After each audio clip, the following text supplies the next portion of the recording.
nga ana tjetër do të jenë senatorët e Partisë Socialiste, të cilët kanë një mandat deputeti, nga zoti Xhafaj, zoti Braçe, por do jetë sekretari i përgjithshëm Bledni Klos, sekretari i grupit parlamentar Niko Peleshi, do të jenë ministrat zoti Balla, zonja Pirdeni, por nga ana tjetër kryetaria e parlamentit. Pra ata socialistë që e kanë mandatin, e fituan mandatin. Po, jo senatorët që mbeten jashtë. Jo senatorët që mbeten jashtë, ndoshta mund të ketë patur një ftesë për ta, por pak deri tani nuk janë në module të cilët janë dërguar dhe për çfarë do të flasin, për çfarë do të japin mësim, dhe nga ana tjetër do të jetë dhe nën kryetari i kuvendit zoti Bledi Çuçi, por janë të ndara. E para ka të bëjë me rolin e deputetit, modulet të cilët janë të ndarë dhe elektorët.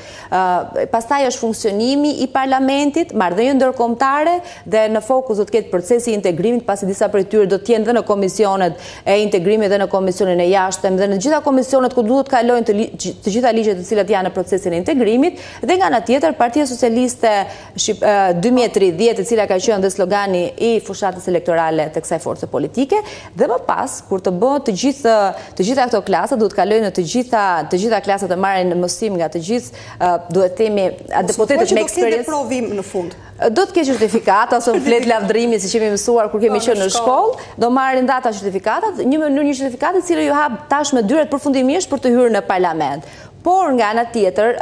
duhet themi që kjo praktikë është një praktikë pozitive, nëse do ndodhte gjithmonë apo nëse nuk do ndodhte vetëm për show politik. Pasi janë shumë deputetë sot që janë aktualisht, dhe pse janë tashmë në fund të mandatit të tyre, 4 vjeçar, nuk kanë folur radhë në foltorin e parlamentit, nuk edhe kur i pyet përse përket ligjeve të posaçme apo për rregullorin e kuvendit, nuk i dinë dhe kanë problematikat e tyre, kanë mangësitë, dhe kjo do të shërbejë që ata të kenë një mundësi më shumë. Pavarësisht se eksperjenca do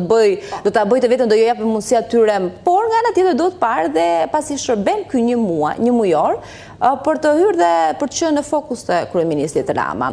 Dhe një pyetje fundit, leksionet janë të hapura për mediat apo jo? Jo, nuk do të jenë të hapura për mediat, do të jetë vetëm pjesa hapse dhe në fund pjesa mbyllëse kur do shpërndahen certifikatat, ku gjithmonë është kryeministri dhe kryetari i partisë i cili merr pjesë. Pjesa tjetër do të jenë pasi janë, duhet themi, hilet e zanatit, siç i quajnë në çdo profesion, dhe në këtë rast do të tregojnë ato duan t'i bëjnë për vete, por duhet parë nëse do të kemi edhe të dalluar, do të jetë kush do të jetë më i mirë, apo nëse ndonjëri prej tyre do të përfitojë dhe do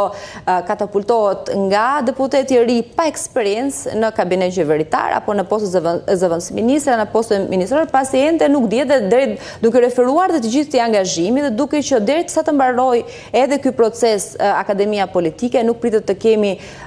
publikime përsa i përket ndryshimeve qeveritare, pavarësisht se është folur që mund të kemi edhe emrat të dalin që në korrik, që në fund të korrikut, por kjo mbetet për të parë nëse do të shërbejë kjo pjesë e shkollës që më pas dhe ta të angazhohen. Të paktën edhe nga bisedimet, angazhimi i emrave të cilat do të merren dhe jenë si lektor është e rëndësishme, duke marrë parasysh faktin që janë njerëz të besuar dhe njerëz që Edi Rama kërkon që të bashkëpunojë, që të vijojë bashkëpunimi me ta. Ka të thotë që këto emra që ne përmendim, të cilët do të jenë në rolin e lektorëve, janë emra të cilët zoti Rama do t'i mbajë edhe për në vijim përsa përket bashkëpunimit. Por nga ana tjetër do të jenë dhe ekspertë huaj, dhe duke që ekspertë huaj do të shërbejnë më shumë përsa përket me marrëdhëniet ndërkombëtare apo me marrëdhëniet me jashtë. Fiorella, të falenderoj shumë për gjitha detajet që ndam së bashku me shikuesit, të cilët na ndjekin si çdo pasdite në